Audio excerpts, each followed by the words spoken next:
What have I told you over the years, Joe? What have I told you? Keep up the good work, not Matthew. How long?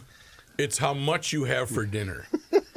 Rolling. It's not the size, it's how you... No, that's not it. Frattallone's. It's the Frattallone's Hardware. And you be ready, John. Don't be singing some stupid song. That's or not a stupid song. It's a staring great off into song, the but sky. you go right ahead. I'm not cutting Frattallone's this out. Hardware and Garden Stores brings you Garage Logic Podcast number 1440, December 6, 2024. May I have some fanfare of some sort? Anything you got? I know it takes you a while to look for it because I got 1,000 things to do. Now we're on YouTube. I got 1,000 buttons to press. Holy moly. Now we're going to have to post Christmas Eve. This is the last 60 of the calendar year. It was 63 degrees on this day in 1939, and we're not going to the show opener yet. And it was 19 below on this day in 1972. I can attest to the fact that the 70s were brutally cold. This was This is our last 60. It was 63 degrees in 1939, and Mr. Hyde has explored his archives because on December 7th, the record was set in 1939 at 54 degrees. On December 8th, the record was set at 50 degrees in 1939. And on December 9th, the record high was 58 degrees, set in 1939. John, were school kids looking to install solar panels on the roof of their elementary school or anything of that nature? They were not. The only mention of weather, I checked 3 days, the 7th, 8th, and 9th. Mm-hmm. Each day there was just a tiny little paragraph on the front page saying, boy, it sure is warmer than it should be, and that's it. December 7th, it said, Mercury's still up, but change is near. Yep. December 8th, now this is the Tribune, which was that, do you have any idea, maybe an afternoon paper at that time? No, the Tribune was a morning paper. It was, okay. Well, it says temperature starts upward again, and in a little paragraph it said, in Bemidji, called the icebox of the state, right. Lake Bemidji was virtually free of ice, and flocks of ducks bobbed about in the open water, with a temp of 62 degrees, the warmest December 6 on record in Bemidji. And that was it. That was the entire story. What date did Bemidji have 62? December 6th, it says. This was in the December 8 paper. That's when we hit 63. Okay, and then December 9th, all it said in a short, tiny paragraph, Mercury climbing again toward the higher 50s today in a continuation of unseasonably warm December weather. All three of those were just short paragraph or two paragraph stories about the weather. And no stories of panic or people beside themselves with terror or the belief that the world was ending, nothing like that? No, in fact, it appears that everybody was told basically to go enjoy it, have fun. Isn't that something? Yeah. And you're telling me, John, I think the most crucial bit of information you discovered, Lake Bemidji was free of ice on December 6th. December 8th. December 8th. My goodness, yeah. That is just fascinating. There's a 4-day stretch of warm weather in 1939. Well, let me clarify it. We'll call it unseasonably warm weather in 1939. And yet there doesn't seem to be any word from the failed academy, for example, that the world is ending. There doesn't seem to be any push for green energy. It seemed to be that the citizens took this as it came and decided to enjoy it. Let's go. Yes. Run with it. Isn't that amazing? Just one little disclaimer. Yeah. There's a lot of news about the threatening Nazis on the front page of every one of those newspapers. I can imagine there would be. That kind of was dominating the news. Thank you for that research. Hail the flashlight king. Hail you! And now, from the mayor's office above the boathouse on the east shore of Spoon Lake, it's Garage Logic with Chris Reavers manning Technology Corner, Kenny Olson from the Krabby Coffee Shop, John Haidt in the newsroom, and of course, the Rookie. Here is your flashlight king, fireworks commissioner, and the keeper of common sense, your mayor, Joe Soucheray. May I ask a question? You may. Would that have been the earliest ice out date then? Oh, no, because it had not previously frozen. Oh, okay. No. It just goes to show you that there's nothing new and there's really nothing to be alarmed about. I see. Or as they said in the TV series Landman, if windmills really were the answer, don't you think Exxon would have the world covered with them by now? Probably. Yeah. Now You're obsessed with that show.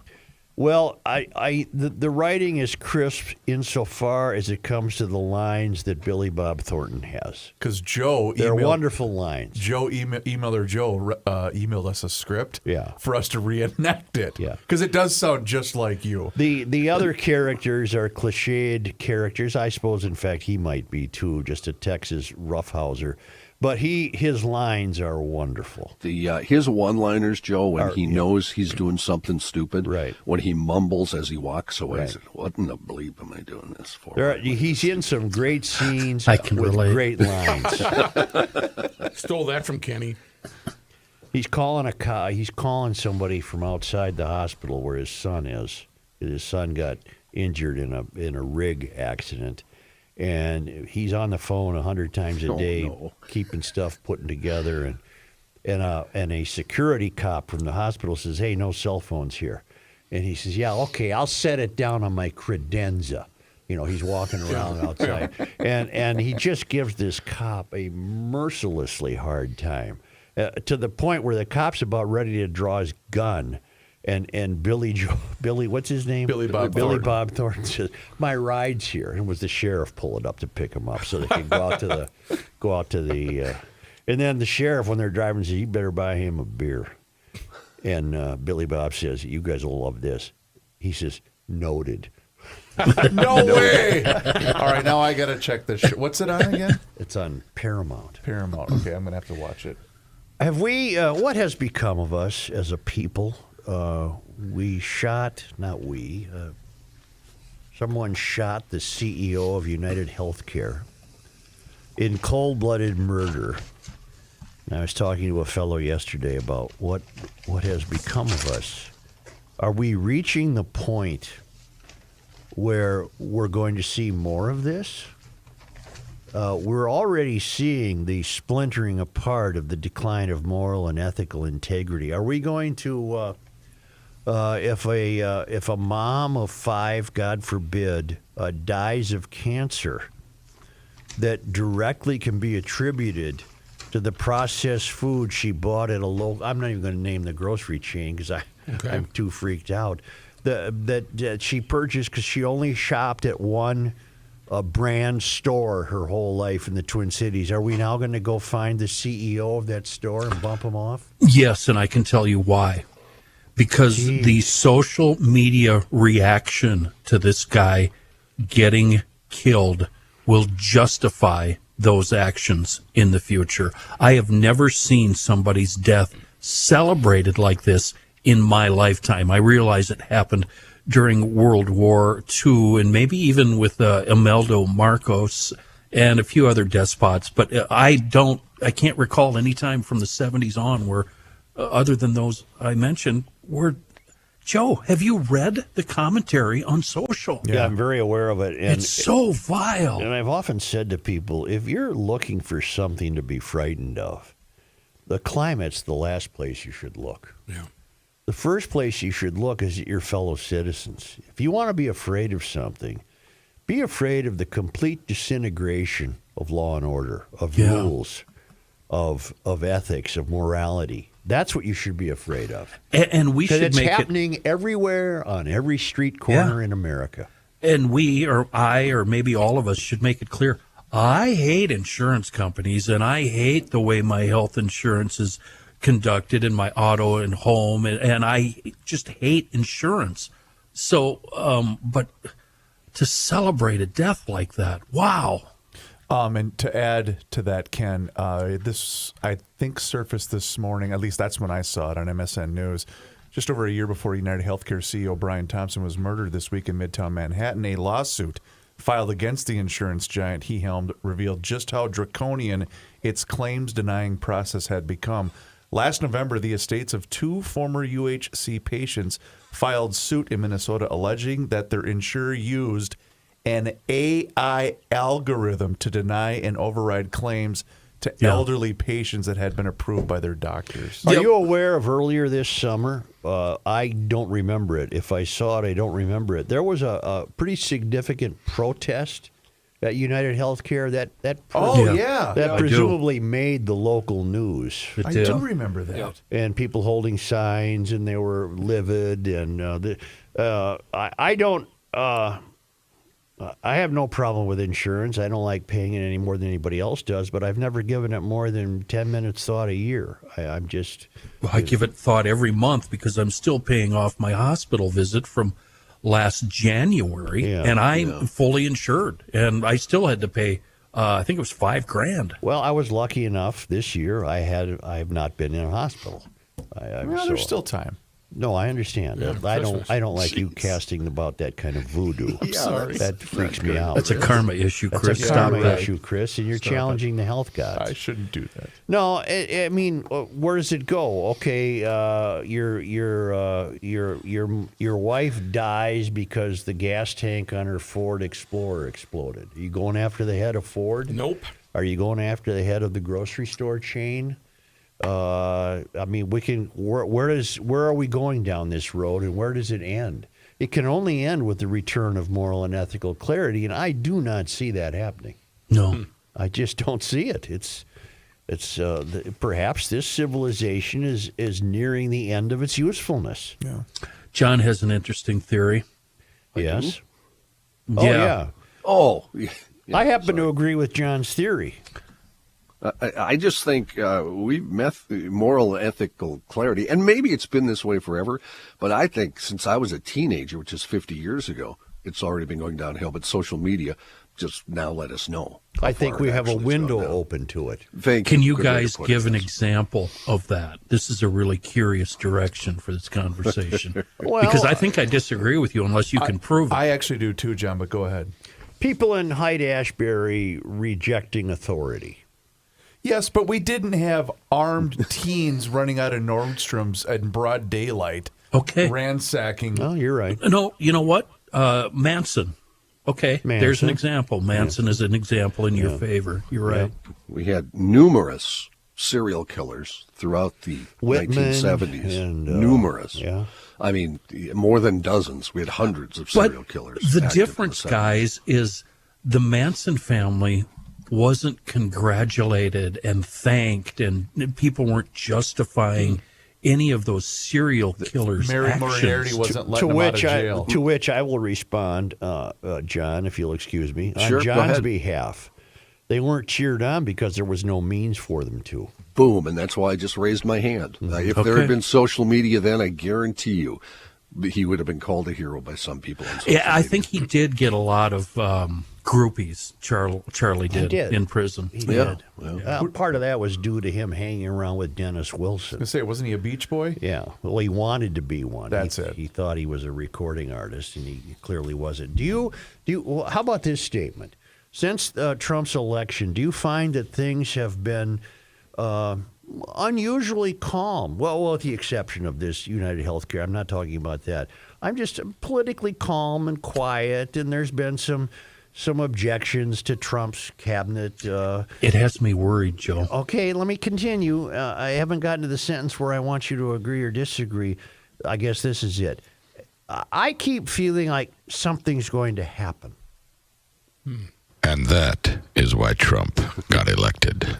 I don't have that overriding sense of doom, but I'm witnessing it on about half the country right now. So I see your point. Might we'll get to the here. Let me read you something. Where is it? It's right in front of me. Let me put on my cheaters. Gotcha. I think I don't have it because I might be stupid. I'm pretty sure that's the reason. Health officials in the Democratic Republic of the Congo expect to know within days the cause of an infectious disease outbreak termed Disease X. Yeah, I saw that. That sickened hundreds of people and killed at least 79 since late October. About 200 of the 376 afflicted with a flu-like illness are younger than 5 years, said Jean Cassia, director of the Africa Centers for Disease Control and Prevention. Cases of fever, headache, cough, difficulty breathing, and anemia were first reported on October 24 in the Panzi Health Zone, in the southwestern province of Quango, with national authorities alerted December 1st. And I only mention this because the whole world's only an airplane flight away from these things. And you came across with the testimony of a doctor who? Dr. Peter Hotez, Joe, is an American scientist, pediatrician, and advocate in the fields of global health, vaccinology, and neglected tropical disease control. He's affiliated with a university? He serves as the founding dean of the National School of Tropical Medicine, professor of pediatrics and molecular virology and microbiology at Baylor College of Medicine, where he is also director of the Texas Children's Hospital Center for Vaccine Development. So there you go. So we're all satisfied that this is a reliable source. This He's got isn't the some chops. podcast host. Yeah, he's got the credentials. And he was on MSNBC for what purpose? Do we know? 2 days ago, he was on MSNBC talking about big picture stuff coming down the pike. Coming down the pike. Starting on January 21st, he says that multiple viruses will be unleashed on America the day after Trump takes office. Well, is he suggesting that this is going to be done nefariously, or is he looking at a virus timeline and concluding that, I don't know, by about January 21st, we're going to have a lot of viruses to contend with? I'll let you decide. All right. Here's the reason why we need to care about this stuff, Nicole, is that we have some big picture stuff coming down the pike starting on January 21st. Mr. Bloomberg mentioned H5N1. That I'm really worried about. It's all over wild birds on the western part of the United States and going up in the north. It's getting into the poultry. We're seeing sporadic human cases, no human-to-human transmission yet, but that could happen. It's in the cattle. It's in the milk. And that's just the beginning. We have another major coronavirus likely brewing in Asia. We've had SARS in 2002, SARS-2, COVID-19 in 2019. And we know these viruses are jumping from bats to people thousands of times a year. But there's still more. We know that we have a big problem with mosquito-transmitted viruses all along the Gulf Coast, where I am here in Texas. So we're expecting dengue and possibly Zika virus coming back, or a Puche virus, maybe even yellow fever. And there's more. Then we have all this sharp rise in vaccine-preventable diseases going up because of, in part, the anti-vaccine activism that's so prominent right now. We have a five-fold rise in pertussis cases, whooping cough over the last year, 15 measles outbreaks this year. We've got polio that's been in the wastewater in New York State. All that's going to come crashing down on January 21st on the Trump administration. We need a really, really good team to be able to handle this. Okay, he's not suggesting that there's an unleashing of illness in objection to Trump. He's just suggesting that.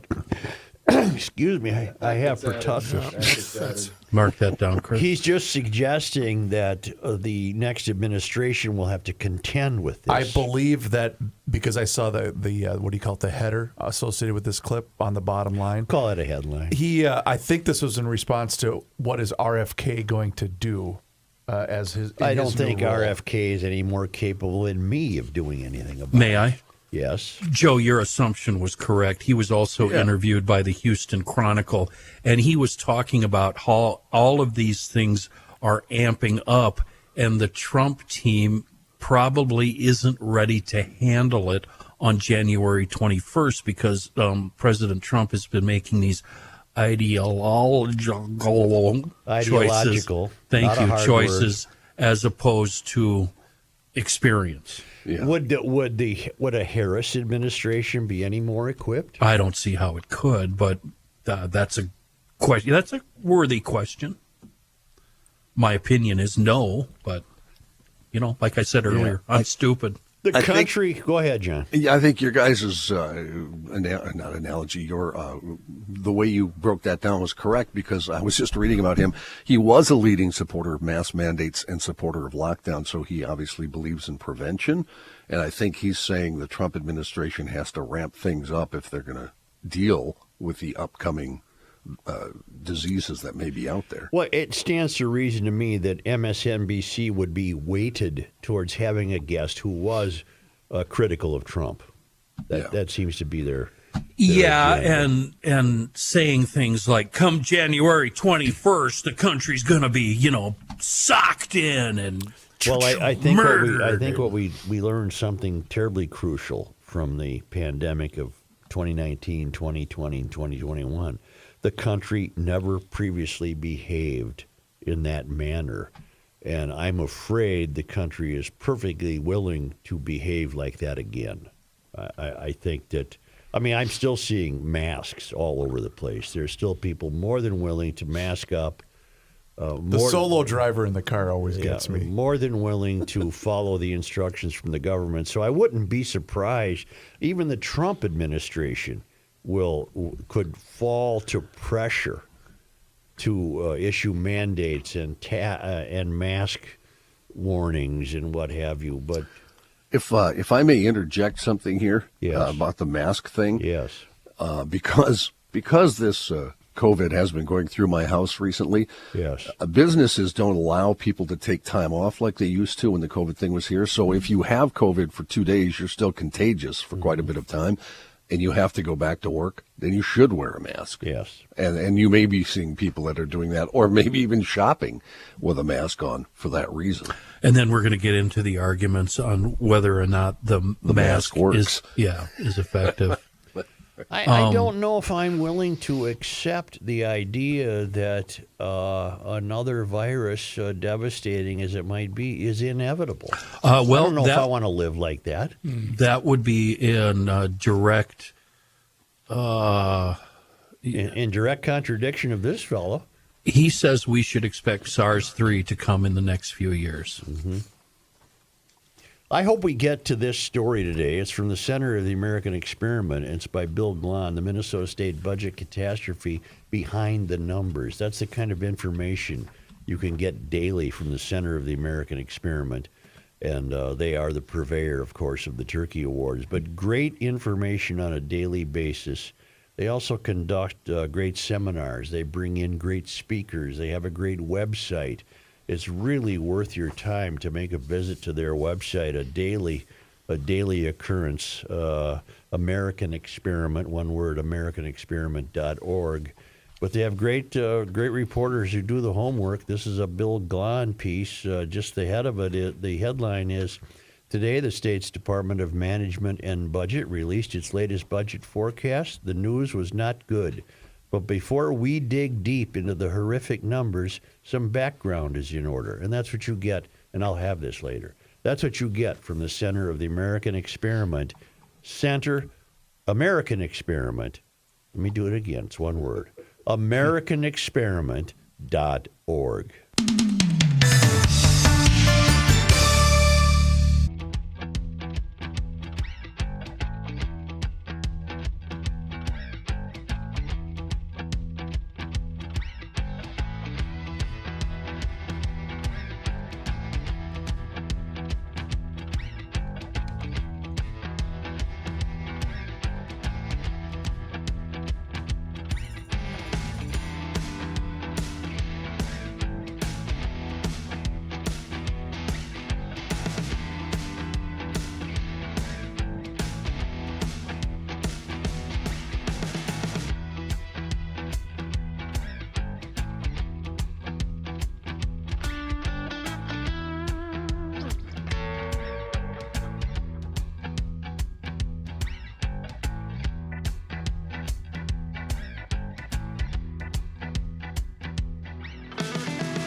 The earth is not your mother.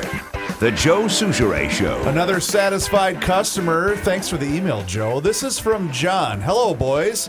I was struggling to find a holiday stocking stuffer for a bunch of people who don't need more crap. Thanks to Garage Logic and the Weekly Scramble, I found one. In the attached picture, you will see one of the 12-bottle case of Masters Maples bourbon barrel-aged maple syrup that I purchased. The DA is wrapping them tonight, and I am now done shopping. Keep up the good work, and thank you. Well, thank you, John, for supporting our new friends at Masters Maples. Ben, a proud GLer, he created this monster a couple of years ago, and it's the absolute best pure maple syrup that you will ever have in your life. It's gluten-free, a natural sweetener, and it can be used in cooking, grilling, and glazing. It can also be turned into pure maple sugar.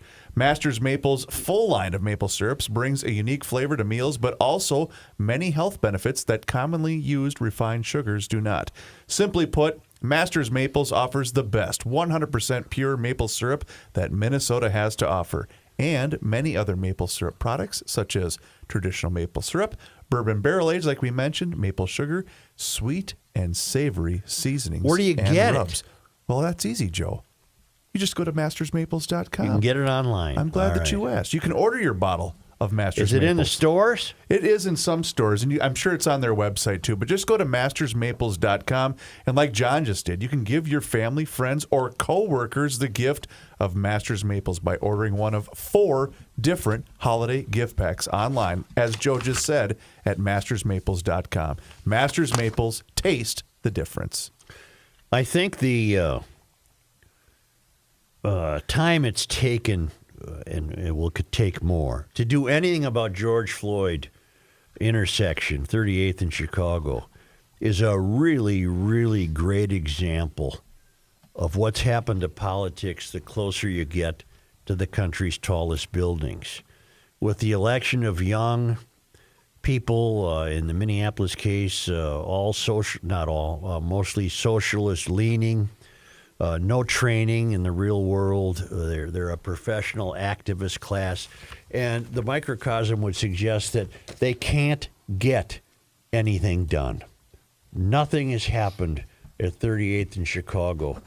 What are we going on? 5 years? It'll be 5 years this spring. And they took a step backwards yesterday. They had a plan. City staff, they finalized about a month ago. That's after years of community engagement, and it allowed traffic to still exist and what have you. It was going to make the area pedestrian friendly, but some council members said, well, it's not friendly enough for pedestrians. So this Jason Chavez, who I think is a great mistake to represent anyone in Minneapolis, said, well, we only have one shot to make this right. Well, you've had one shot to make it right going on 5 years, and you haven't done a damn thing because you're not capable of doing anything. And he said, I want to be able to talk about making George Floyd Square a pedestrian mall. So no traffic. Isn't that what it is right now? Well, no traffic. I mean, no traffic.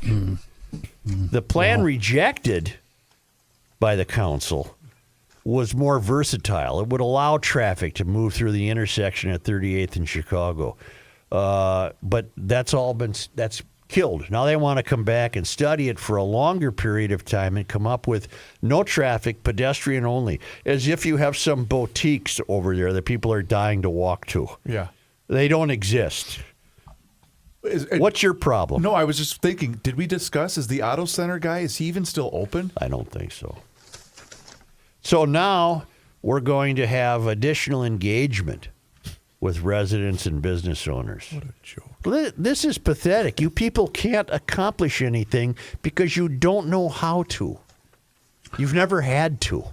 I want them to go through all of South Minneapolis and question every resident who drives an automobile, because 38th is the best street or avenue through South Minneapolis. If you want to get over the freeway, 38th is absolutely the best option. Andrea Jenkins represents the ward that happens to have that intersection. Okay.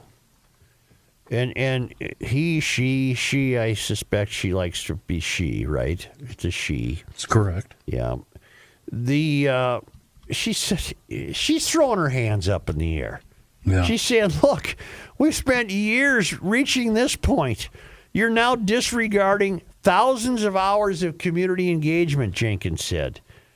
Fry echoed that, thousands of hours. The council asked for engagement. The staff did extensive work. The results are clear. The people wanted a versatile street, Fry said. But this Torp Chavez, who was a big, big mistake for that city. Torp's a funny word. Well, he's a twerp. That twerp. That's perfect. He comes along and says, no, we need more time. We need to have a pedestrian mall. And no. So they're going to kick the can down. This is going to be a dump for the next 5 years because they can't do anything. They don't know how. They've never had to. They're in charge of what was once a great city. They're bringing that city to its knees. The same is happening in St. Paul to a much lesser degree. Minneapolis is going to crumble under this kind of leadership. The taxpayers don't care. The voters don't care. It's the voters' fault. It is the fault of the voters in Minneapolis. You have voted to ruin your city. Side note, one of the people who testified before the St. Paul City Council the other night, packing the room, 200 citizens showed up to express their astonishment at the property taxes, and one woman said, I'm a progressive, but holy smokes, I looked at this. My point being, yes, progressives, it'll even come back to haunt you that you keep electing the wrong people. Well, wait, I just have to vote for a different Democrat then, right? The point is, it's ruinous. There's no ands, ifs, or buts about it. These people are ruinous because they don't know how to do anything because they've never had to. Well, he's living in a fantasy world. That's an absurd fantasy. It's not even a dream. The memorial that's there now is already a giant pain in the ass. Yep. That intersection has always sucked. You always clench when you're on 38th approaching Chicago because if you hit a red light there, you're going to be there a while. And now they've got this thing in the middle of the street. I don't understand why they don't put it in the lot where that Super America used to be. You've got an empty building there. You've got a lot. Put the whole memorial right in there. And then one more thing. They're talking about how they don't want any traffic going. It would be northbound on Chicago, and they don't want them driving over the spot where George died. That's the middle of the road. Here's why it's a microcosm of politics. From hour one, there wasn't a single solitary member of the political class in Minneapolis, including the mayor. There wasn't a single member who looked at this from a common sense way. They only looked at it from how much can I politically gain here by dragging my feet, by pretending I'm honoring George Floyd, by acknowledging we'll put the intersection in the hands of people we're going to pretend know what they're doing. If from hour one, this was doomed because it wasn't looked at the way a city should look at a problem like this. There should have been one day of peaceful prayer and then get back to work. Here comes the traffic. Let's go back to work. That never happened. This was chosen to become sort of Lourdes. Sacred site. And it's all BS. They know it, but this is how they make political hay. And it works in that city, and it's the voters' fault. Except for Andrea. Except for all people, Andrea Jenkins. She's got the most common sense approach to all of this. Get that thing out of the street, put it in the parking lot, open up that intersection. These are people. It's hard to believe. It's hard to believe they're running a city the size of Minneapolis. It's hard to believe. It really is. They have had no experience in anything. It's the same in St. Paul, where you have the least diverse city council in America. At least there's a male or two and a trans and other people on the Minneapolis City Council.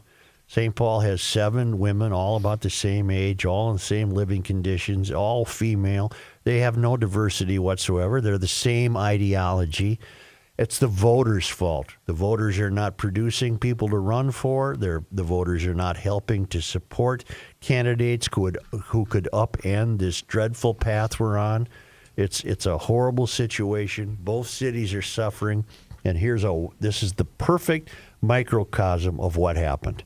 And what happened was this wasn't looked at as an infrastructure problem or a street problem or a traffic flow problem. This was looked at as an opportunity to appear virtuous.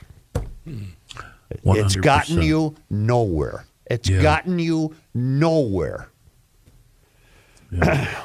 You want to have Johnny Height join us? As soon as I mark down your microphone practice. I cleared my throat. Exactly. You get to clear your throat on the When air. you do this, I went like this. No, Stop. Go like this. Did you mention who voted against it before you launch us into a break here? Yeah, let me get it back up. Andrea did. It's the very last paragraph in the Star Tribune story. Michael Rainville, Latricia, Andrea, Koski, and Linnea. Okay. Palmisano. And they all voted against it. Give us who voted for it.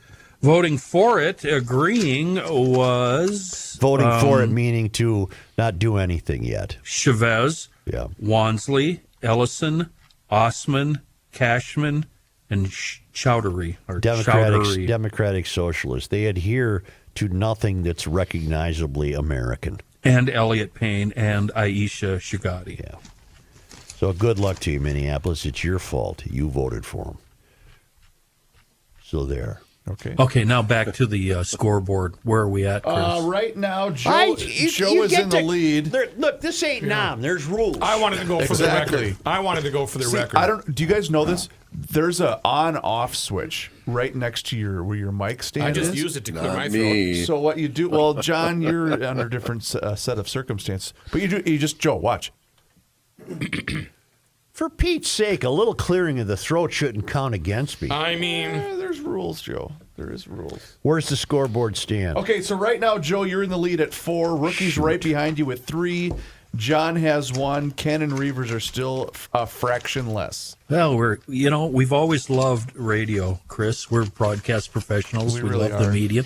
We love podcasting. We know how to do the job. We're nerds. Yep, we are.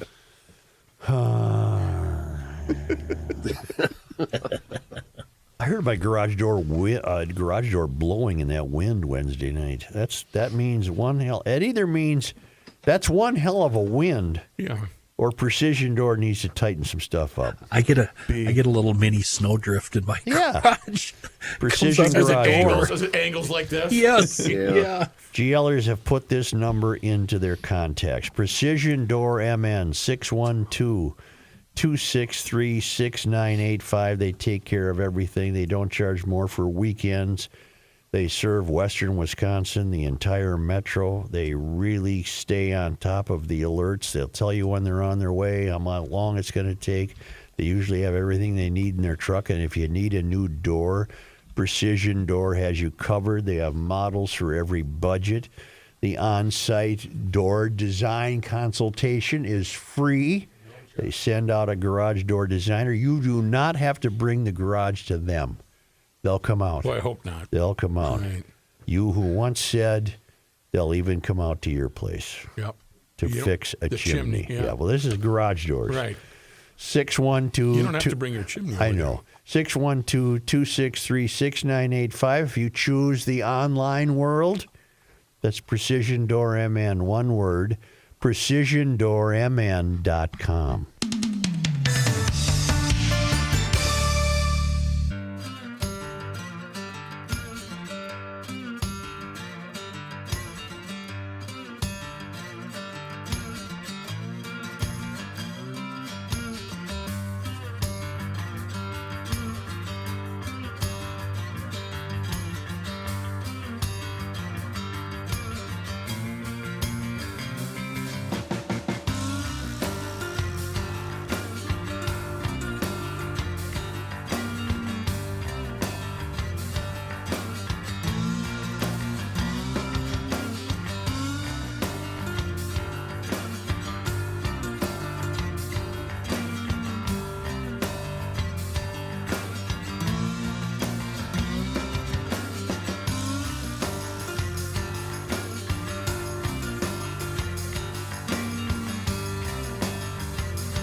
well, huh, Joe? God almighty. You guys are mean. It's the end of the world as we know it, and he feels fine. Joe Somebody Soucheray. doing something here? Kenny Olsen. Yeah, I've been talking up that website all week, seafoamworks.com. Must be, I don't know what it says about me. I'm a petrol head, a cylinder aficionado, because I can sit on that website every day and keep finding new tips for the use of Seafoam. But I love these pre-winter tips. Put some air in your tires. Throw on some snow tires. That'll make your winter life a whole lot easier right there. Better yet, change the plugs, get a tune-up, check the timing belt, that serpentine belt, the one that does everything in one rotation. Make sure that thing's not fraying. You know what? Here's the deal. Just get to Schoonover Body Works and Auto Care. Tell them to do some maintenance, and they'll take care of all of that for you. And then on your own, separately, before or after the visit, throw some Seafoam motor treatment in the tank. That's going to prevent we've been talking about it today. It's going to prevent car COVID. Keep those cylinders happy on your daily driver. It'll thank you and reward you by running better and lasting longer. This is very useful advice that anybody can pick up on seafoamworks.com. A Seafoam motor treatment, if you're looking for it, well, you got to open your eyes. It's everywhere, even in grocery stores, Knack hardware stores, big box, little box, you name it, you'll find it. A wonderful product in a world of bad gas. Seafoam. John, our own geologist Stacy did weigh in on that boomer in Northern California, a 7.0 earthquake, for which a tsunami was advertised, but then quickly that warning went away. Fortunately, they did not have a tsunami, but a 7.0 in Northern California yesterday, and of course that leads everyone to ask the question, well, is this the big one, or is the big one next, or what have you? Here's John Haidt. Thank you, Joe. This news brought to you by North American Banking Company. The search for the man who fatally shot Minnesota-based United Healthcare CEO continues into its third day today. Police in New York now say they have a better picture of the suspect and a better idea of his actions leading up to the shooting of 50-year-old Brian Thompson on Wednesday morning. According to sources who spoke to ABC News, the shooter came to New York from Atlanta by bus sometime last month, arriving at the Port Authority bus terminal before checking into the Upper West Side hostel on November 30th. His exact arrival date in the city is still being determined. However, police sources say the shooter checked into that hostel using a fake name. When he checked in, police sources say the woman asked to see his smile. That led to the better photo that police now have of him. That was captured on a surveillance video. Police say they are confident someone will recognize his face. Although investigators have yet to reveal a motive, they say they did find some clues that may point to a grudge against United Healthcare or the insurance industry as a whole. Meanwhile, Maple Grove police say they responded to bomb threats at two properties owned by the Thompson family on Wednesday around 7 p.m. However, police say they suspect it was all a hoax, as no devices or suspicious items were found. What the hell? I'm sure the coppers have grilled everyone in that hostel. Is that how you say it? Hostel? Yes, hostel. I didn't know Manhattan had a hostel. You can get a hostel there. Are they free? Well, no, he had to check in. I would assume that you have to pay. Yeah, but he shared a room with two people. I'm sure those people have been put under the Klieg lights and got information out of them. The part you'd love about it is everybody uses the same bathroom. Well, this down ain't at the Three Stooges. They're all in the same bed. Right, but the With the feet bathroom's down at sticking the end out? of the hall. I wouldn't like that. No. If you were traveling, Joe, would you like to share a room with a couple other friends? No, I would not. Like, what if you traveled with Rook and I? No. Well, yeah, what if it was that one of us? No. Worse than that, he didn't even like traveling with his brothers. I got to have my own room. I think this is weirder because at a hostel, wouldn't they just put you with whomever? That's right. It's basically for homeless people, right? Isn't it? That Well, kind of if thing? it's the European style hostel, it's where the youth stop. Joe, it's a proven, college students. fact that shared body heat will keep you warm at night. Now, Well, I would think they heated this hostel. I don't think you. For our trip, I sleep in a T-shirt, but then no underpants. A Porky Piglet. So I just want you to be aware of that before. Do you put your hand between two pillows? John, do you have the news? I do, but Porky Pig, I want to write that down to make sure I use it. I am too. Okay, I moving got a on kid now. that does that on the weekends. Hey, now. Buddy, you got to put some pants on. Let's move on to some other news at this point, shall we? I'm trying to find a story that's, somewhat. Find something that Kenny won't comment on. All right. Let's go with the shootings. Let's go to the follow-up story from a story we had yesterday. St. Paul Public Schools did announce the finalists yesterday for their position of superintendent.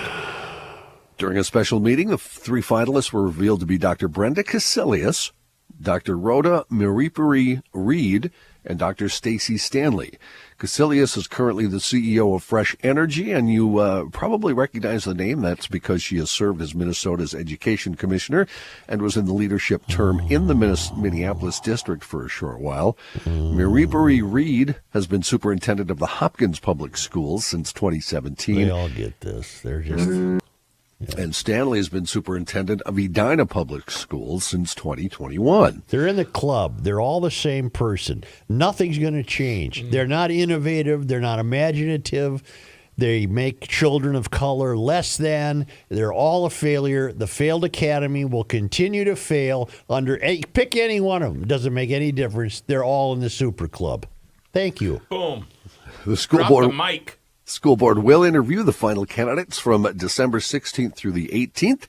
Finances will be part of that interview process, as last year the district had to close a more than $100 million budget shortfall, resulting in more than 100 teaching positions being cut. Whoever gets the job will also have to address a whistleblower lawsuit. We talked about this. That lawsuit filed just last month says two former St. Paul public school officials discovered the district misused federal COVID-19 money in violation of both state and federal laws. Their lawsuit says they took those concerns to the then superintendent, who did not address the concerns. Yeah, he's Joe Gothard. He was very famous for having a neatly trimmed beard. Other than that, he didn't do a damn thing. And he's now super in... He was super of the year in 2024, John. At St. Paul, yeah. And then he moved on to Madison, Wisconsin. Wisconsin. It's a super club. Just put their names in a hat and pick one. They're all the same. I'm going to try to find a super story every day just to get Joe. And if they all have this, they all have the very impressive doctorate of education. If there's so many damn doctors of education around, why is the academy failing so dramatically? They don't. I was waiting for that. They don't consider the academy to be failing. It is. I got news for them. It is. Okay. Kids in St. Paul can't even read. Man has been sentenced to over 13 years in prison for killing a man in a road rage incident last year. Daha Hai Hassan was sentenced to 162 months after Hennepin County Attorney's Office found him guilty of second-degree unintentional murder and possession of a firearm with no serial number. Hassan has 384 days of credit for time served. Hassan was arrested in November of 2023 after reportedly shooting and killing 34-year-old Randy John Burtis in Minneapolis. At the time of his arrest, the witness had reportedly told officers Hassan had been driving down the wrong way on a one-way road blocking traffic. Burtis reportedly got out of the vehicle to talk with Hassan, leading to an argument between the two men. Hassan then opened his car door, stepped out when Burtis pushed the door shut. Hassan then allegedly fired, hitting Burtis 4 times in the chest and abdomen. I'd like to be the super. Things would change. There'd be a new sheriff in town. Okay. And he'd be near. I'd be crack the whip. He'd be near. That's right. Yes. In national and international headlines, America's job market rebounding in November, adding 227,000 workers in a solid recovery from the previous month when the effects of strikes and hurricanes had sharply diminished employers' payrolls. Last month's hiring growth was up considerably from the meager gain of 36,000 jobs in October. The government also revised up its estimate of job growth in September and October by a combined 56,000. The report today from the Labor Department shows that unemployment rate ticked up from 4.1% in October to a still low 4.2%. Uptick. I said uptick. I'm sorry. Thank you for noticing that, Chris. Yeah. Obviously, I didn't notice it when I wrote it. Right. Hourly wages rose 0. I think Chris is listening to the show right now. That's amazing, isn't it? Hourly wages rose 0.4% from October to November and 4% from a year earlier. Joe, is there a super in the Gumption County School District? Me. You wear a lot of hats. I do. This guy wears many hats. How are the math scores in Gumption County? 100%. Well, except for us. Except for you. except for Joe, yeah. Okay, there's that. Right. But the kids You're know exempt. it. The kids know it. I swear to God, I've had exposure to the math that these kids are taking. 7th grade, 3rd grade. I can't even do the 3rd grade. I don't know what the hell they're doing. It's a new way of doing the same trick. God almighty. What was wrong with the old way of doing the trick? The 7th grader had a task the other day, and he sits down and he says, "Dad, can you help me with this?" Yeah, buddy. Holy Jesus. Yeah. X equals Y. I had a lot of fun with the 7th grader with the Civil War, though. We learned a lot. Really? I loved that, yeah.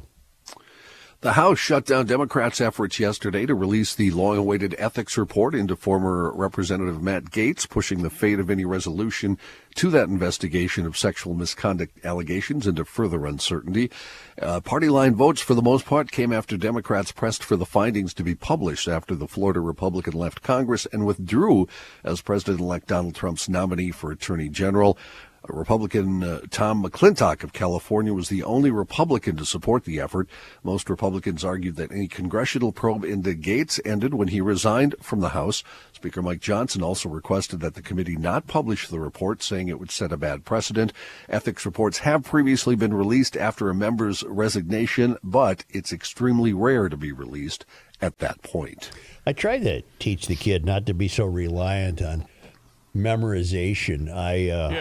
I should see the fields, see the distant hills that must be charged with their muskets out. And I should imagine there was no tall buildings, there were no roads or cars. Or imagine what they were going through. I tried to make her see it. What is he talking about? Civil War. The Civil War. Has he gone euphorian? Civil War. No, I understand what you're saying, but they can't unless you've been there. And you've seen the battlefields. You can't envision. Well, you can imagine a countryside.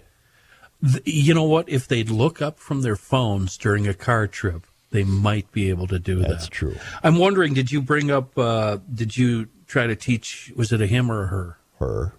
Try to teach her that it was not about slavery and it was about states' rights? Did you try that old trope? We got into the whole commerce thing and what the South thought of what Mason-Dixon, would happen to commerce. Mason-Dixon line, that's really good fishing line. You use it in the winter. Yeah, it's a 100-pound test. Yeah. It's a great line. Yeah.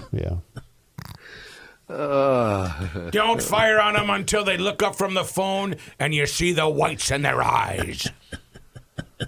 No? I'm not sure what kind of accent that was. That was kind of weird. Right? I don't know what he's doing. It sounded It's kind like of Burgess Nixon. Meredith in Rocky 3. Okay. You can't win, Rock. He'll knock you into the mouth. Now all Rock. I see is Reavers height, Reavers rookie. You just noticed that now? No Kenny and no Joe, and I think that's the way Kenny and Joe like I'm it. uncomfortable the way I appear in front of Chris. You appear very young, don't I'm you? going to have to go to YouTube. I don't know what you're talking about. The background. The background. The famous background. The background. The famous background. The famous. I look like I'm saying, Brooke, do you...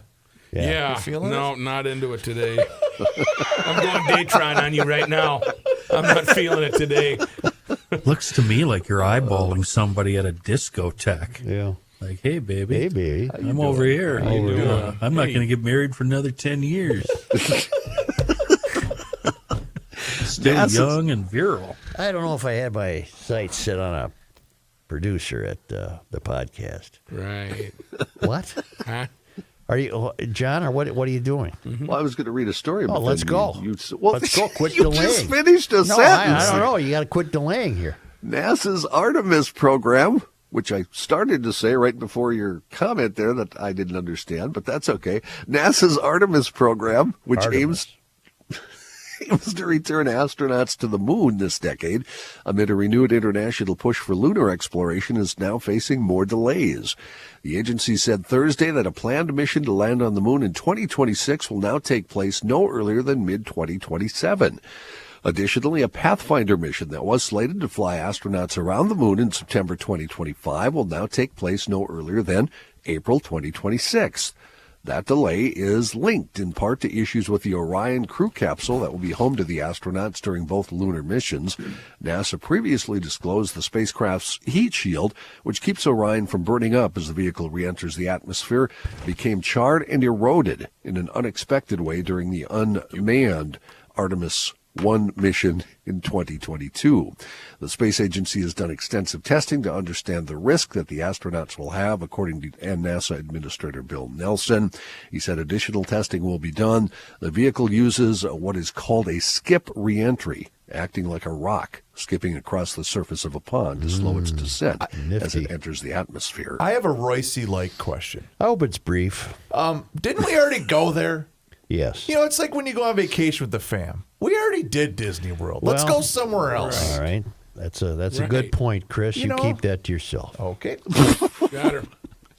More on the power of Taylor Swift. Taylor Swift's The Eras tour book has become the second best-selling nonfiction title after Barack Obama's presidential memoir. It's yet another achievement for the singer, whose globe-trotting tour became the first to gross over $1 billion and help boost local economies everywhere. Now, what's different about this book, it's rated second ever, but it was only sold in one store. Target. They only sold it in Target, $39.99. I'm sure Target paid a fair amount. How much, John? $39.99. $39.99. I wonder if I'm going to get stuck for a couple of those. Oh, yeah. Her tour, John, pronounced Eras. Yeah. Started March 17th, 2023, and it is ending on Sunday night. Almost 2 years. I believe she's up in Canada. Yeah.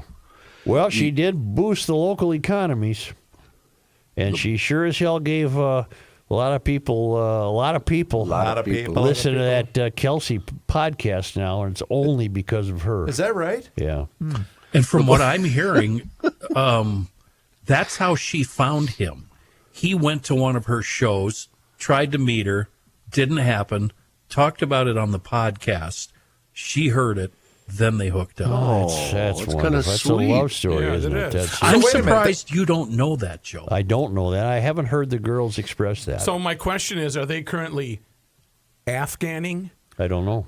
Rumor is this morning that they're already engaged. They just haven't she'll be announced it. feeding them through a straw here in about another 5 years, so good luck to them. So that's all you need to do on a podcast? Just say, hey, I was at the, I'm trying to think of somebody, Shania Twain concert, but she didn't really want to meet me. She didn't want to see me. Yeah. Who was that big Amazon press secretary I was so afraid of? Jean-Claude Kelly? No, the Arkansas lady, Sarah Huckabee? Sarah Huckabee. Oh, he wasn't afraid of her. I don't think you were afraid of her. I had a friendship bracelet, but I put it in the wrong spot. Nobody saw it. Okay, let's end the week with this one, shall we? Okay, let's just do something for God's sake.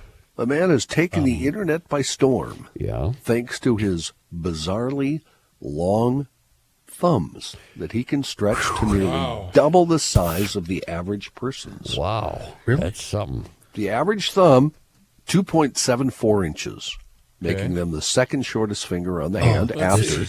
Creepy. Hang on. Look it up. Yeah. No. About right. Everybody go to the Google and look this guy up. His name is Jacob It's about Pena. right, yeah. You got the long thumb?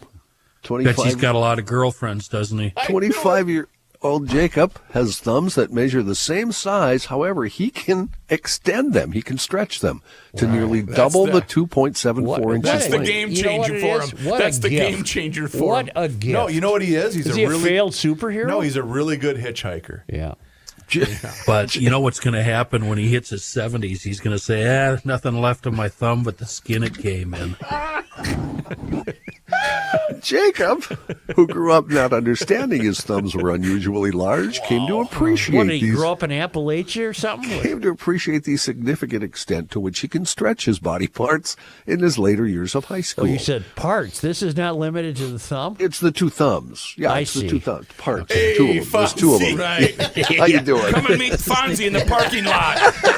Well, let me ask you something. Fonzie. John, does the story give any indication that this is beneficial to him in some way? I mean, what can you do with extra long thumbs? Use your imagination. Like a This monkey. is related to what we talked about earlier.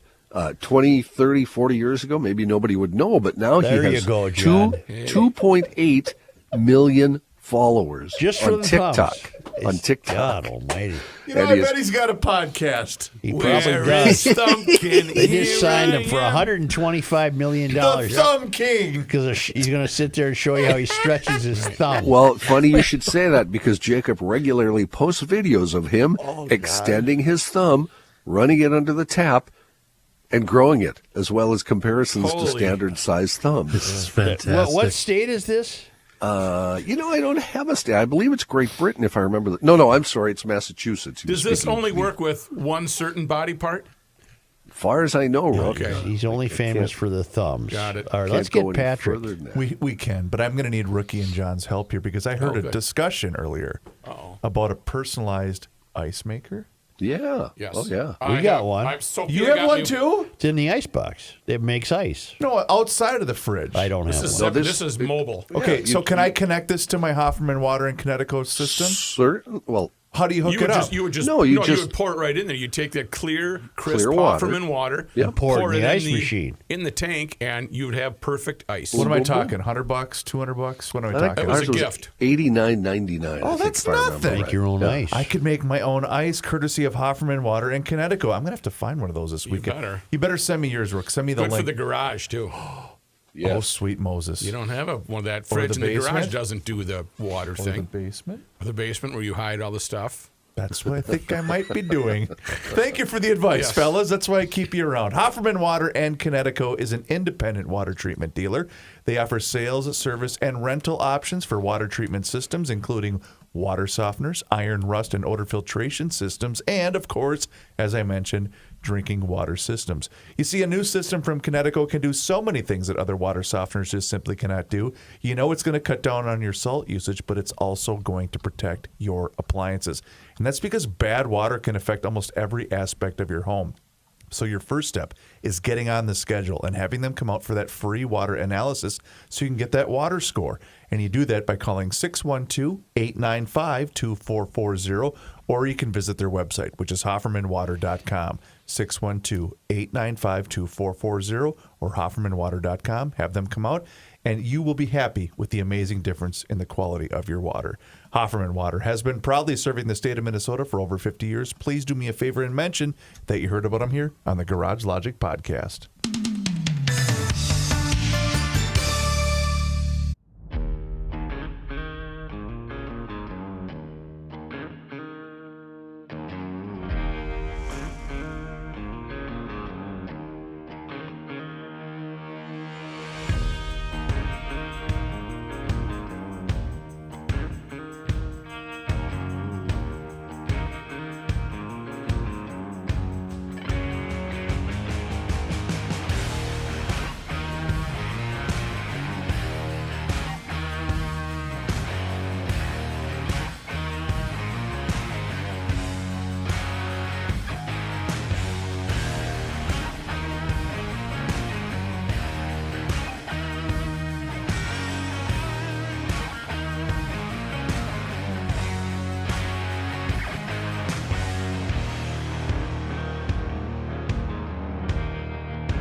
up, Lucy?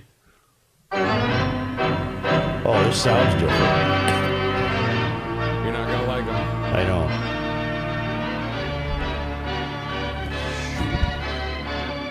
Patrick, we got a headphone issue.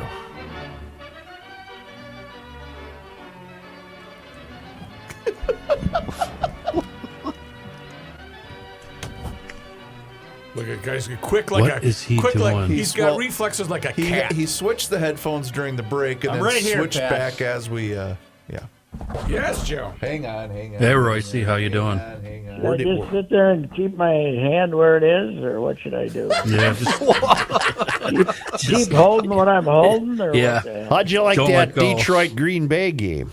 I love that. I've turned around on Dan Campbell, man. He's a You got gambler. chance you got a chance to make a yard and win a football game. Do it. Yep. Even if your quarterback falls down, there's a chance you're going to Yep. succeed. So, that's the way the NFL is played now, where teams can go 40 yards in 30 seconds. And, you give them the ball back with 35 seconds to go, and they might score Right. because some jackass official is going to call pass interference and move the ball 25 yards down the field. You got a chance to win the game, and he's become the number one believer. Do you think if he was coaching Arizona the other week that they would have settled for 5 field goals? For No. God's sakes. They would have, when they were on the 4-yard line, they would have tried to win the game. So, The Vikings benefited by either victory, but it would have been better had Detroit lost. yes, it would have. The Packers, they were already, Vikings were already a game ahead of your Packers, right, Johnny? Now they're Yep. 2 ahead of them. So 2 ahead, plus they ahead. beat them once. So Yeah, well, there's a good chance. No, there's not a good chance, because if the Vikings don't finish ahead of the Lions, then the Vikings will be playing a home wild card playoff game against. But what happens if the Vikes? Vikes and the Lions No, both? wait, they won't be at home. They'll be on the road. They'll be on the road no matter who they play. What happens if the Vikes and the Lions both finish 14-2? It depends on. I believe that would go to. They'd have another game to play first of all. They do have another game against the 17. Lions. The No, last game they of the have- year. They play 17 now. 14-2 is. They have 17 now? Yep. Where have I 17 been? is, Joe. No, I don't know. Here You've with been- us. Yeah. Yes. I think we were trying to figure that out this morning, and it could come down to not conference standings. It could come down to, what the hell was it? The records of the other teams in the playoffs or something like that. I don't look for a Kirk goofy Cousins tiebreaker. victory here Sunday. Oh, no, I'm predicting 38-13 Vikings. Yeah. They're I'm gonna- making gonna- my U.S. Bank Stadium debut. All right. Yeah. Now you're gonna wait for there's 8 minutes to go. Are you gonna wait, or are you gonna beat the traffic? Boy, I don't know what to do. Considering the last 2 games, make your decision based on what's happened the last 2 games. Yes, they pulled them out at the end. But there's also 65,000 people, 23,000 of whom are drunk. They're going to be leaving, so you might want to take that into consideration. Can you have somebody drop you off and pick you up, or is there too much I traffic? was in communication with your Well, efforts. you can't Yeah. Yes. drive up to the front door and have them pick you up. I got tickets. If you're ready to walk 6-7 blocks, maybe they can pick you up. Yeah. I don't know. It's just, it requires something that you have a massive amount of, Mayor. Patience. Yeah. I have your tiebreakers, by the way, here. To break the tie within a division head-to-head, as Patrick mentioned, in games between the clubs, best one-loss tied percentage in games played within the division. Then it goes to best one-loss tied percentage in common games, best one-loss tied percentage in games played within the conference, and then strength of victory, strength of schedule. So there you go. Yes. So the second one is they look at I don't know how many teams these they probably played the same division, right? In the NFC. Correct. And I think the only loss that Detroit has is to Tampa. So they didn't even lose a division game yet. Correct. Who did our boys lose to? We lost to the Rams and the Lions. The Rams. Yep. The Rams and the Lions. So, okay. Well, it's to see the NFC North in this position of great prestige is kind of unusual, to say the least. Two best teams in the league, and I thought your guy Jordan Love was pretty good in the second half. Yeah, it takes him a while to get started, I've noticed lately. Aren't those some thrilled, long-suffering fans, though, in Detroit? Oh, yeah. Holy mackerel. Oh, yeah. I think, until last year, was it one playoff victory since 1957 or two? I can't remember what it was. So, but I'd forgotten. Just got ejected. Yes, I'd forgotten they were 17 points ahead in the playoff game last year, in the championship game against the Niners. And then Frisco roared back. Yep. Was that game in San Francisco, guys? Or Yes. at home? Yes. Okay, in San Francisco. Okay, I can't remember that kind of stuff. So, did you go to the Wild game the other night to see Vancouver? No, I did not. All right. I did not go to that game. Did you see the shot by the commie that won the game for him? No, I did not. But I did, after the second period, tweet out, Vancouver's ahead 2-1, and these silly Canucks think they have a chance to win. Right. They are wrong, and we all know it. Because That's right. Our plucky Wild are going to come back and tie it and win it in overtime or win it in the end of regulation. They're unbelievable. The never say die attitude, Joe, is fantastic. They keep coming. And the shot that he won it with, there's 2% of the players in the league could have made that shot, and he's one of them. Were we telling you about the Four Nations Cup the other day? Yes, I disapprove. Well, especially when the Russians aren't going to play it. Right. Why don't they have a deal where, okay, we got the Four Nations, but then the nations can each draft a Russian, to get on their team because, we're, by the time the Four Nations Cup is being played, I think Trump will be president, and then we will be rooting for Russia to win the war anyway. So, what the heck difference does it make? We might as well let them play. We're gonna ban Ukraine and support Russia when that happens. So. Hey, I've been watching Landman. Great, isn't it? Yeah, Billy Bob's got the great lines. Oh God, he does. The script on that Yeah. is fantastic. It's The great. two ditzy blondes are idiots, but Yes. they're fun to look at. Yes, they are. As the old pervert who lives with him noticed. I don't get that. Could you explain that to me? Why are two guys living in his house? It's a rented house, and it's by the guy who runs by the John Hamm character. It's a rented house, and these guys just need a place to stay. They're his right-hand man. So okay. So I thought it was Billy Joe's house.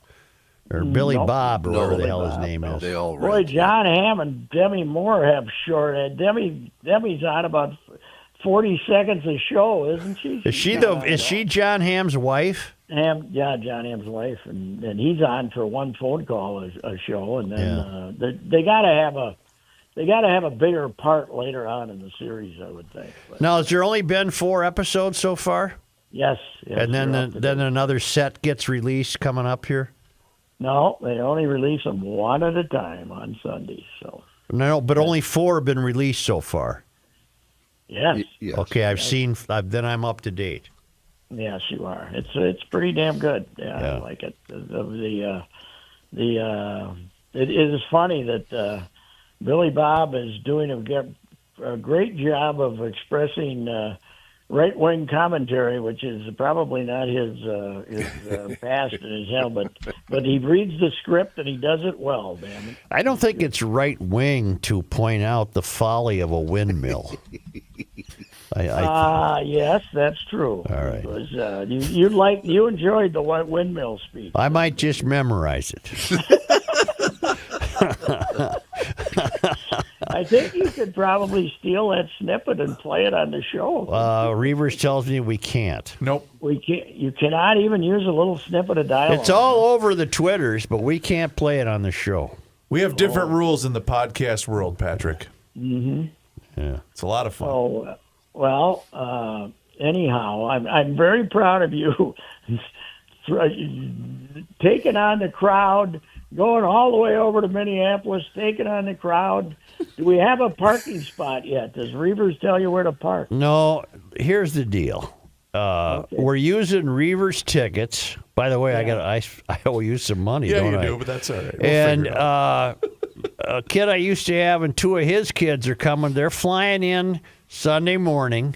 Mm-hmm. They're either coming to our house or I'll meet them there. I don't know which yet. And then they're immediately flying home. Wow. I don't know why. I don't know why. When do we kick off? 3? She's a nooner. She's a nooner, yep. Oh, a nooner. Boy, now, if it would be flex, wouldn't it be flex by now? Oh, yeah. It's a nooner. Well, then I'm stuck going to it. So wait a minute. They're going to tailgate on the plane. That's genius. Yeah. Yeah. A little more organized. He did wonder if I'd be over there about 5 a.m. getting tuned up. Yeah. I said, no, I'm not going to. Yeah. There's a column in it if you want to get over there and see the early birds getting hammered. But I plan to get something out of it. Don't worry. I'll set you up with Craig Hassel. They tailgate every single game. That's good. Huh? Yeah. I'll see you Monday, Pat. All right. See you later. Okay. All right. A full report, he says. I'm going to give a full report, yeah. Full report. North American Banking Company, Joe. You know That's them? Bilski. That is Bilski. And did I share the text I got from Bilski? It was related to something we discussed on the show. Hang on, bear with me. Was it heavily criticizing something? Or? Oh, no, I did share the small church in Emo. Yeah, the small church. In Emo. In Emo, where the mayor is Harold McQuacker. Who hasn't reached back to us. Still hasn't called us back. But that's okay. Harold's probably a busy guy. But North American Banking Company is not busy enough for you. They will always take the time to get to know you, your family, and all of the needs that your business might have. And that's why I like them. And that's why I made the switch, because they take the time to get to know me. And I like being able to go to any one of their 6 Twin Cities locations, whether it's Roseville, 50th in France, Hastings, Woodbury, Shoreview, or over in Maple Grove.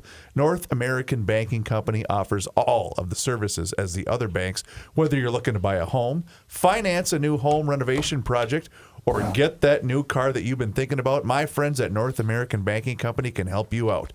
North American Banking Company also has the same online and mobile banking options as the other banks, but you're going to get the unparalleled service of a community bank.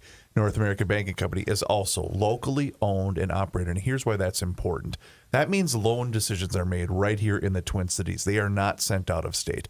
So this helps business owners solve problems quickly and expand their business with confidence.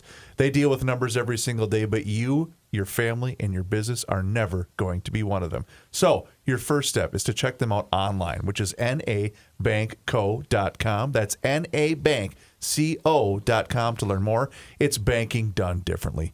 North American Banking Company, member FDIC, is an equal housing lender.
Friday.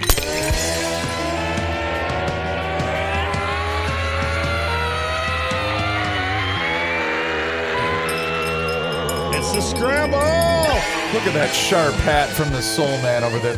Did you buy that at the Gumption County gift shop? I discovered something. I was just on the gift shop. This is a fitted hat, and they are not available. The hat we have is got the mesh, the vented, and it's adjustable for giant heads like mine, or if you have little pin heads like yours. That's the trucker hat, we call Yeah, them. trucker hat, correct. So which one are you wearing? I'm wearing some fancy fitted hat. I think I got it at the state fair. It's the Flex Fit, right, Ken? It has a little elastic in it. Oh, yeah, right. Yeah. Not fitted, flex. But it's still, those are my favorite style of hats. Well, it fits on my giant melon, so I like it. Go to garagelogic.com. That's right, the Gumption County gift shop. We've got so many items, including the hat Kenny's wearing, but also T-shirts, sweatshirts, all sorts of GL-related swag, including the #1 in Anguilla sweatshirt and T-shirt. Or I like the Boatworks shirt last year at the State Fair. That one was my favorite. But go to the gift shop. I have to interject. Okay. Well, can they get them in time for Christmas? Because I'm getting emails from people who say they can't. Well, I mean, Christmas I hate is 20 days from I hate now. to frown on our own sales, but I mean, if you're looking for Christmas, do they get there in time? I will. I'd say order it and find out. Let's go. Well, I think that would defeat their purpose. I think you should be able to, but I will send an email to the staff right now and figure that out. Well, when you go online, can you go online to the talk shop right now? Yeah. Sure. Okay, do that. All right, I'm going to do it right now. Is there any disclaimer? Is there anything that says how long it takes? There's nothing. I'm looking right now. I mean, I want people to have these items, but, not if they're delivered by covered wagon. Right. Chuck wagon, yeah. Well, if they can't get it, I can send you a cruddy old pullover that's full of cigarette burns and kind of smells like bait. Is there anything on there? And then never mind. I'm just going to trust that you can get it in time. Until I hear otherwise. Yeah, you can get it in time. Until I hear otherwise. Can I tell you about this bird? How many birds in the world, Rook? Well, it's very, very vague. Between 50 billion and 430 billion. Boy, that's quite a That's spread. from National Geographic. Yeah. SmithsonianMagazine.com says an estimated 50 billion birds. Let's go with 50. Okay. Not counting the ones that, of course, that crash into evil skyscrapers. Right. Right. So let's say there's 50 billion birds in the world. Here's a story from the Associated Press about the oldest known wild bird in the world. The oldest known wild bird. It's a seabird named Wisdom. It's an albatross, a Laysan albatross.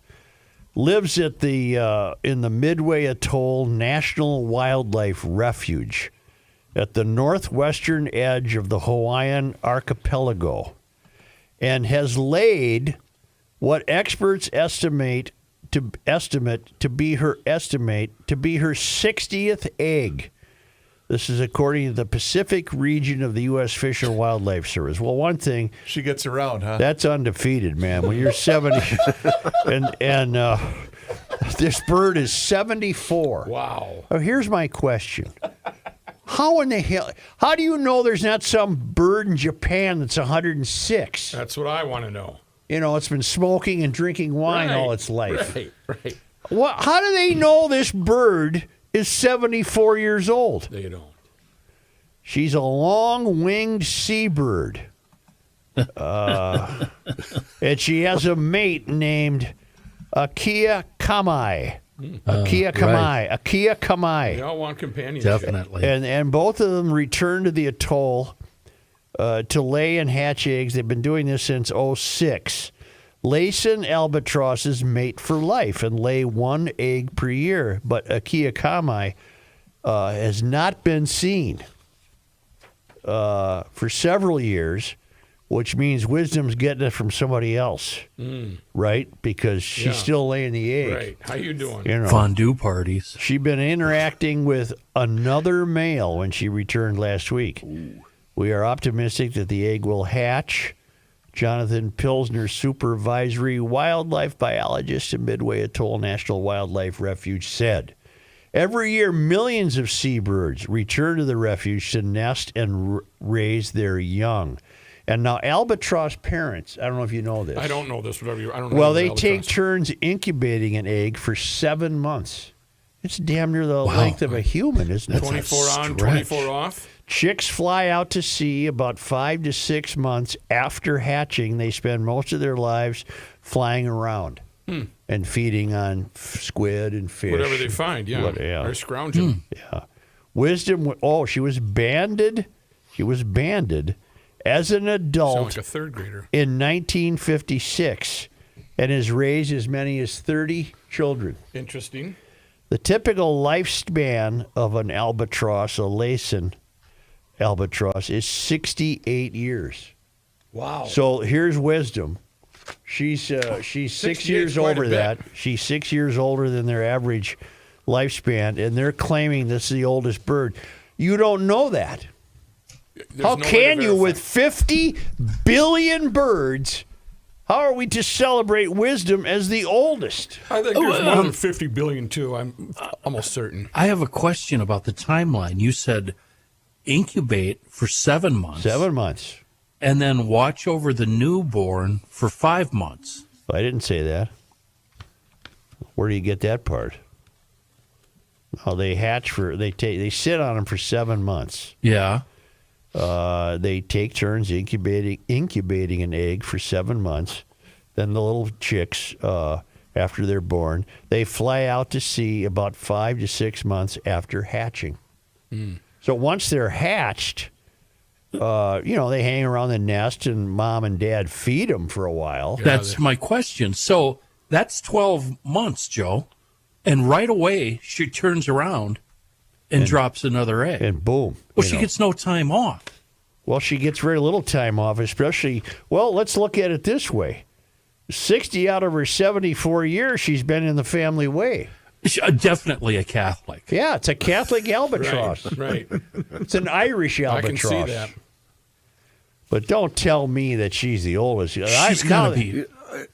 To add to your argument, Joe, I looked up this kind of albatross. Yeah. There are almost 600,000 in the world. So how do they know she's the oldest? They banded this one. Well, I know, From but what? they haven't so banded. How many did they? They banded it from. How many did they not band? Yeah. That are 82 years old. There's, Discrimination. 599,999 other ones. All of this, and there's a picture. I'm looking at a picture of Wisdom looking at the egg she just dropped. Wisdom sounds like a stripper name. The look on her face is almost, not again. Yeah, Right. Come on. Right. There's other birds gathered around her, ostensibly to congratulate her, but all of them look somewhat puzzled as to why you're still doing this. You're a biologist, so you can answer this question. Does the egg come about from romance, or does the egg happen and then the fertilization happens after she lays it? How's this work? I would say the egg comes about due to romance. Well, she's got to close her legs. I mean, it's her fault. She's standing a little wobbly. She's obviously addicted to I sex. don't know that she's got an issue. No, 60 of her 74 years, she's been mom. And she's... doesn't believe in birth control at all. Apparently not. But I offer this as a ray of hope. How big are these eggs? Like a normal egg. Oh, it's not like I'm seeing a softball. No, eggs. like an egg at the store. All right, a chicken egg. Okay, but we're told that mankind's evil and we're dreadful and we're ruined the earth. Well, we are. And there's plenty of these albatrosses around. Let's go. And they must have a great diet because this baby's 74 years old. We know she's 74. Right. Because they banded her. They banded her from what? In 1956. You're going to keep trying it, aren't you? I am. You know what would be interesting, and I'm not trying to make a joke, is to find out how many grandkids and great grandkids. Wouldn't that be neat? Yeah, that'd be a fun number to see. Be a hell of a Thanksgiving, wouldn't it? Be a I'm lot telling of you, there'd be a lot of stuff going on. Would they serve turkey at that Thanksgiving? I have an answer to Here's an earlier John. question. John did his research. Albatrosses need to mate in order to lay a fertile There egg. you So are. yes, they have to Romance. mate first. And she had husband number one lasted her a long time. Hockey Maki. What was his name? His name was Akia Kamai. But he's, You know what? He's not showing up anymore. You know what happened? Right. He went out to get a pack of cigarettes Christmas morning. Yep. Never came I back. could have answered that because the Albatross in Mankato, I mean, that place was fertile for years. Ooh. Where does the phrase albatross around your neck come from? John Haidt. Let me research that. There goes John. So basically, the other guy, he went out for a ride and he never came back. Well, we can assume that maybe he was Jack. exhausted from all this. Probably. So let's He's see telling how everybody. long. Let's see. We probably found out about well, her boring around. 2006 from now is how many years? 18. That's right. Thank you. So how many chicks has she had in 18 years? Because they've been What, 18? with One a year. Well, they've been without her mate Akia Kamai. It's So she's got a new husband. extremely obvious that you don't have to write today, correct? Yeah. Because they mate for life.